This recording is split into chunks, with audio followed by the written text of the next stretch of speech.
He made $23.8 million in those 7 years. Out of those 7 years, 2 of those years, he really didn't pitch. And actually, I could say 3 years because in 2017, he only had 7 starts. And then, of course, 2020, there were no starts. And then 2021, last year, there was only 2 innings pitched. So 3 out of those 7 years, he was basically MIA. Yeah. Now, he had injuries, and injuries are a part of sports, and players should get paid. So he made about $23.8 million during those 7 years, those collective 7 years. In 1 year, he is now going to get $21 million from the Angels. If I were him, I would have done the same thing. I would have said, you know what, screw this. As much as I want to stay with the Mets, you know what? I need a fresh start. I need to go somewhere else, and I need to let somebody see me other than just dealing with the Mets and everything that's going on here. So I'm not mad at Syndergaard, and I'm certainly not mad at the Mets because the Mets did give him the qualifying offer, which means that now, because they didn't sign Kumar last year, they're going to have more bonus money available to them this year. They'll also get a draft pick back because of this. And it's just a business of baseball. That's all there is to it. And a guy wanted a change of scenery. A guy wanted to make more money. I think it's insane what the Angels just gave him. Yeah, it's only $3 million more of what the Mets were going to pay him. It doesn't matter. He didn't want to stay here. And, as Sandy Alderson told Craig and Evan yesterday, supposedly, they weren't even given the opportunity to match it. I actually think, this is what I think. I think the Mets knew that Syndergaard was going to get a deal somewhere. They knew it. And with them knowing it, they gave him the qualifying offer just to protect themselves. They didn't want him back at that number, and think about what that number is. That number that $21 million now represents the number that the Mets have got to pay Robinson Cano for the next 2 years per year. I mean, everybody forgets. Why do you keep bringing him up? Well, I just keep bringing him up because he's going to count. I know it's $20 million. It's about $20 million this year and $20 million next year. I had almost forgotten about him. Right, exactly. So people are like talking about all this money, yes, and everything. Everybody forgets that Robinson Cano is back on this team making $20 million. And you know what? I don't really care how much any of them are making. I got the richest owner in the sport. Go over to the luxury tax threshold. I don't care. Spend the money, do whatever you can to bring a winner here. I just think that, for people to have misplaced anger, number one, at Noah Syndergaard, because a month ago he said he wanted to be here. Things change rapidly. And when somebody offers you $21 million, you take it, especially given his recent history, his last 2 years. So I'm not mad at him for taking it. Everybody out there would do what he did. Yeah, and I think 100% everybody out there would do what he did. I would agree. I mean, you're not going to take less money if the Mets. I think people yesterday took the wrong message out of the Mets didn't have an opportunity to match. They were, what happened? You weren't on top of it? Noah Syndergaard wanted to bolt here so bad they didn't even go back to the Mets with that offer? No. I think that both parties knew, and you hit on it already. Yeah. Both parties knew the Mets didn't want him for that number, and Noah Syndergaard didn't want to be here. That's what it was. If the Mets really wanted Noah Syndergaard, they would have been in contact with him and be like, what's it going to take to get you back here? If you really want to know, maybe Noah Syndergaard's agent gave a wink and a nod to Sandy Alderson and said, look, man, we got a big deal. I got a big deal on the side. So Sandy said, well, since you got a big deal on the side, thank you for telling me. I'm going to make the qualifying offer. Yeah. Therefore, if I make the qualifying offer, I will be protected. And I really didn't want to pay Noah Syndergaard his $18.5 million anyway. Now, it's interesting when they say that they called Sandy Alderson, and Sandy Alderson said, I didn't have the opportunity to match. The real question is, if you had the opportunity to match, would you have matched? That's the question. Yeah, that's I don't think so. No, I mean, of course not. But that's the question I want to ask. But, sure. But here's the deal. Really, when it's all over said and done with, Syndergaard needed to get the hell out of here. I mean, he hadn't done anything for 2 years here. Now, he came with the 1 year. Yeah, he got all bulked up. And that's right. Crazy man and everything else like that. Let him go figure it out and see if he can show somebody something. He's never really, he was good there for a while. He had that 1 year where he was really good. But I never felt like he became the tactician and the strategist that Jacob deGrom. Oh, never. Not even close. Like, he was just more of a, I'm just going to get rear back and I'm going to throw it as hard as I can and see if they can hit it. A lot of fluff, not a real substance type of career. There. I mean, 2016, sure, but I mean, after that, it was. I mean, the guy. I felt like there was substance because of his strength and his personality and all that other stuff. Just that the injuries got him, man. 17 got him, 20 got him, 21 got him. I mean, so it was an incomplete Met career, no question about that. But I'm not mad at him for taking $21 million because I know if I were in that situation, I would have taken that money. Sure. 100%. And the fact that, and I know it sounds ridiculous to even say that he's only made $23 million, almost $29 million, $24 million with the Mets over 7 years. And I know it's hard for people to digest. These guys have a very short period of time to make money. Especially in baseball because of the way things are. It takes a long time to get in a position where you get paid, and that's why there's going to be a lockout. It's one of the reasons why there's going to be a lockout. Probably, most likely, yes. The other thing, too, is that realistically, coming off of Tommy John surgery and everything that's gone on in his world over the last 2.5 years, do you think he's going to make 30 starts for the Angels? No, absolutely not. Do you think he's going to be on a innings pitching innings limit, pitching limit? Yeah, innings limit? Yeah, I'm potentially, yes. I mean, so I'm like, I don't know what the hell the Angels are doing. Well, what the Angels are doing are saying, we need pitching.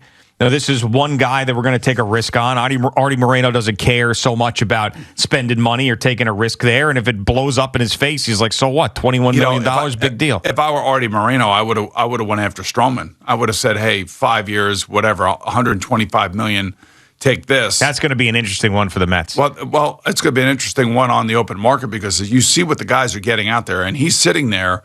Well, Barrios' deal was actually kind of. Toronto gave him 7 years and $131 million, which to me did not sound like a lot of money. Right. $18 million a year for a guy like him, I thought he would get more. So I don't know what I thought. What he wanted term is what he wanted. Yeah, I mean, in 7 years guaranteed at $18 million is a nice deal. There's no doubt about it. But I actually thought that, if he had shopped himself a little more and hadn't signed early, that you could have gotten more. If I was Marcus Stroman and I saw that Barrios deal, I would have said that's not good for me. Well, I think he had a better year than Barrios. Yeah, but I'm saying that. But what I'm saying is that if Barrios had gotten more money, then Stroman would have said, like, oh, my goodness, like, look at what the market is. I think that him setting the market in that way for a long-term deal for a starting pitcher knocked everybody down a peg. So who's the next guy? He would have to be the next guy up in terms of starting pitching and contract status. And Scherzer's out there, too, remember? Yeah, and so is Verlander. Yeah, well, but Scherzer and Verlander, two totally different stories. One's coming off an injury and the other one is not. But again, those could be short-term deals. They're not going to be long-term deals. Stroman's going to be looking for north of 5 years. Yeah. And I don't blame him. I would be doing the same thing. The interesting thing is that he did say a lot of crazy stuff on, I guess, Twitter yesterday, social media, about there's no way that he would ever go to the Yankees because of his do-rag. I'm like, why would you take the Yankees out of the mix? Even if you just make them think that you're in the mix, that they're in the mix, that helps your case. I don't know. He seems to be a bit of a grudge holder, the Marcus Stroman. And what the problem. So there was one point where Brian Cashman said that he looked at Marcus Stroman as a back of the rotation guy. And that really bothered him. No, it would bother me too. Wouldn't it bother you? Sure, but eventually I would get over it. That'd be like somebody in the NFL saying, that Boomer, he's more of a backup type. I'm like, no, of shut course. the F up, man. But would you hold on to it forever? Yeah, I would. You would, okay. It would give me a chip on my shoulder like you couldn't believe. Okay, then fine. Tom Brady to this day still plays with a chip on his shoulder because he was a 6th-round draft pick. Okay. And he's all pissed off about things and he's always mad. But he has it out for the Yankees, Stroman, and he goes and he tweets about it all the time, and he goes, oh, man, the Yankees are out early again. Maybe they should have had more rotation depth and stuff like that. I mean, he takes shots at it. They spend more money than anybody, and how many championships they have, and how many championships. Takes shots at them all the time because Cashman took a shot at him. Yeah, so the thing about it is like, it's business. So to make it personal, it just seems ridiculous to me because you want as many teams in the mix as you possibly can have to drive up, the cost of your salary. I don't get it, but he wants to say that. Fine, great for him. But maybe this is why Sandy Alderson was like, well, we'll see when it comes to Marcus Stroman. I mean, maybe that's part of it. He was their best pitcher last year once DeGrom went down. There was no doubt about it. I mean, that's something that you got to give him credit for. No, yeah, we do, and we did, by the way, and we did. I'm just saying now, I mean, like, I don't know why you would take the Yankees out of it. It's silly. Even argue with Yankee fans on Twitter and social media. So idiotic. I have to read about Marcus Stroman's tweets because I'm not allowed to read Marcus Stroman's tweets because he blocked us. Yeah, well, I'm saying this. I read his tweets. I don't know. I don't really care. So I read his tweets. I kind of want to know if he blocked you. He blocked Al. The new guy's blocked. He just started here. Oh, really? Yeah. Get out of here. Guy? Keith McPherson, who you met yesterday. He tweeted out yesterday. Blocked. He was blocked as well. Okay, well, he's a Yankee fan, so maybe that's why. It's unbelievable. I mean, it's idiotic. The whole thing. But did he just see that he was hired at WFAN and just blocked him? I don't know. I guess he went to look at his tweets and realized he was blocked. It's unbelievable. No, but anyway, the bottom line is that I don't blame Syndergaard at all. The Mets protected themselves. They didn't want to pay him $18.5 million. I wouldn't doubt that there was a wink and a nod between Sandy and the agent, and maybe Syndergaard and the agent did Sandy and the Mets solid by saying, look, we're going to have a big deal on the other end, and by virtue of being told that, he then lays down the qualifying offer, which protects the Mets. Sure.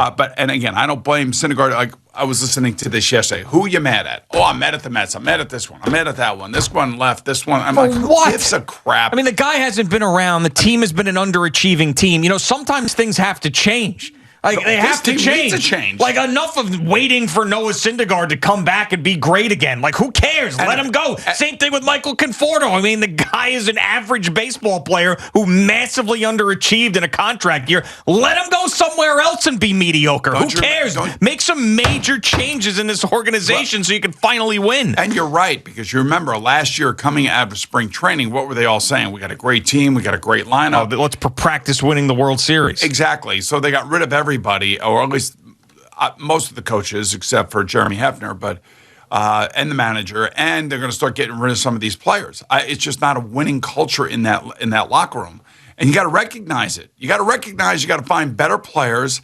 You got to find the money players, really, the players that are going to step up and not go into the wallowing of a long-term slump, which after getting big money, which was a big problem for the Mets. And by the way, with Robinson Cano back, I would assume that it's going to be the National League is going to have the DH. I would think that that's going to happen. Well, let's hope so. So the question then, now you have Dom Smith, you have Robinson Cano. Are you going to try to keep Javi Baez here and keep Francisco Lindor happy? It's like, bringing John Beck in for Zach Wilson. But although you're paying more money for it. Yeah, paying more money is right. I mean, Baez is going to get a humongous contract. There's no doubt about it. All those shortstops. This is a big year for shortstops. I know that Baez wouldn't play short here. Lindor would, but I mean, these guys are going to get a lot of money. Yeah, but so, the other thing, too, is looking at the Yankees' salary structure. They have all these arbitration-eligible guys and everything else. If everybody on their list that is on their team right now gets what we believe that they will get in arbitration if they don't extend contracts and things of that nature, they're going to blast right through that luxury tax threshold. Well, we don't know what the new one's going to be under the new CBA, though. That's true. But right now, as it stands, Brian Cashman's got a lot of moves to make. He's going to have to get rid of some guys. He's going to have to try to figure out, who is the new shortstop going to be? Do they keep their catcher? Do they keep their second baseman in Gleyber Torres? How much are they going to pay Aaron Judge if they buy out a year or two and try to move on with him and with a long-term contract? I mean, you look at their contracts right now, estimating what if everybody got the money that you think that they're going to get. He's got a lot of stuff to fix and clean up. You got $200-300 million guys on your team already. Can you add another one? Really is going to be the question. Thank you for watching. Please like, comment, and subscribe. And don't forget to hit the red bell so you're notified when we have new content.